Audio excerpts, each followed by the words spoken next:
اعوذ باللہ من الشیطان الرجیم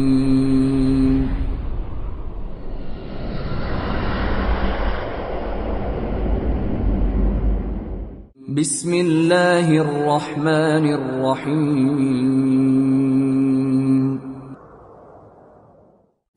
وَإِذَا طَلَّقْتُمُ النِّسَاءَ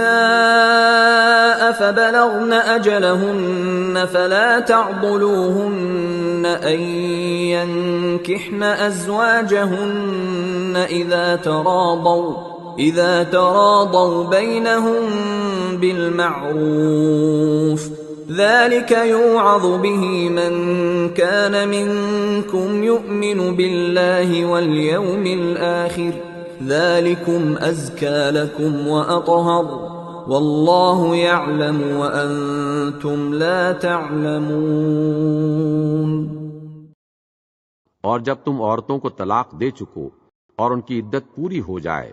تو ان کو دوسرے شوہروں کے ساتھ جب وہ آپس میں جائز طور پر راضی ہو جائیں نکاح کرنے سے مت روکو۔ اس حکم سے اس شخص کو نصیحت کی جاتی ہے جو تم میں اللہ اور روز آخرت پر یقین رکھتا ہے، یہ تمہارے لیے نہایت خوب اور بہت پاکیزگی کی بات ہے، اور اللہ جانتا ہے اور تم نہیں جانتے۔ والوالدات يرضعن أولادهن حولين كاملين لمن أراد أن يتم الرضاعة وعلى المولود له رزقهن وكسوتهن بالمعروف لا تكلف نفس إلا وسعها لا تضار والدة بولدها ولا مولود له بولده وعلى الوارث مثل ذلك فإن أرادا فصالا عن تراض منهما وتشاور فلا جناح عليهما وإن أردتم أن تسترضعوا أولادكم فلا جناح عليكم إذا سلمتم ما آتيتم بالمعروف واتقوا الله واعلموا أن الله بما تعملون بصير۔ اور مائیں اپنے بچوں کو پورے 2 سال دودھ پلائیں۔ یہ حکم اس شخص کے لیے ہے جو پوری مدت تک دودھ پلوانا چاہے، اور دودھ پلانے والی ماؤں کا کھانا اور کپڑا دستور کے مطابق باپ کے ذمے ہوگا۔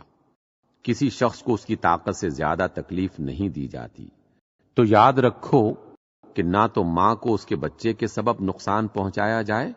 اور نہ باپ کو اس کی اولاد کی وجہ سے نقصان پہنچایا جائے، اور اسی طرح نان و نفقہ بچے کے وارث کے ذمے ہے، اور اگر دونوں یعنی ماں باپ آپس کی رضامندی اور مشورے سے بچے کا دودھ چھڑانا چاہیں تو ان پر کچھ گناہ نہیں، اور اگر تم اپنی اولاد کو دودھ پلوانا چاہو تو تم پر کچھ گناہ نہیں، بشرطے کہ تم دودھ پلانے والیوں کو دستور کے مطابق ان کا حق جو تم نے دینا طے کیا تھا دے دو، اور اللہ سے ڈرتے رہو اور جان رکھو کہ جو کچھ تم کرتے ہو اللہ اس کو دیکھ رہا ہے۔ والذین یتوفون منکم ویذرون ازواجا یتربصن بانفسهن 4 اشہر وعشرا فإذا بلغن أجلهن فلا جناح عليكم فيما فعلن في أنفسهن بالمعروف والله بما تعملون خبير۔ اور جو لوگ تم میں سے مر جائیں اور عورتیں چھوڑ جائیں تو عورتیں 4 مہینے اور 10 دن اپنے آپ کو روکے رکھیں، اور جب یہ عدت پوری کر چکیں اور اپنے حق میں پسندیدہ کام یعنی نکاح کر لیں تو تم پر کچھ گناہ نہیں، اور اللہ تمہارے سب کاموں سے واقف ہے۔ ولا جناح عليكم فيما عرضتم به من خطبة النساء أو أكننتم في أنفسكم علم الله أن إنكم ستذكرونهن ولكن لا تواعدوهن سرا إلا أن تقولوا قولا معروفا ولا تعزموا عقدة النكاح حتى يبلغ الكتاب أجله واعلموا أن الله يعلم ما في أنفسكم فاحذروه واعلموا أن الله غفور حليم۔ اگر تم کنائے کی باتوں میں عورتوں کو نکاح کا پیغام بھیجو یا نکاح کی خواہش کو اپنے دلوں میں مخفی رکھو تو تم پر کچھ گناہ نہیں۔ اللہ کو معلوم ہے کہ تم ان سے نکاح کا ذکر کرو گے، مگر ایام عدت میں اس کے سوا کے دستور کے مطابق کوئی بات کہہ دو، پوشیدہ طور پر ان سے قول و قرار نہ کرنا،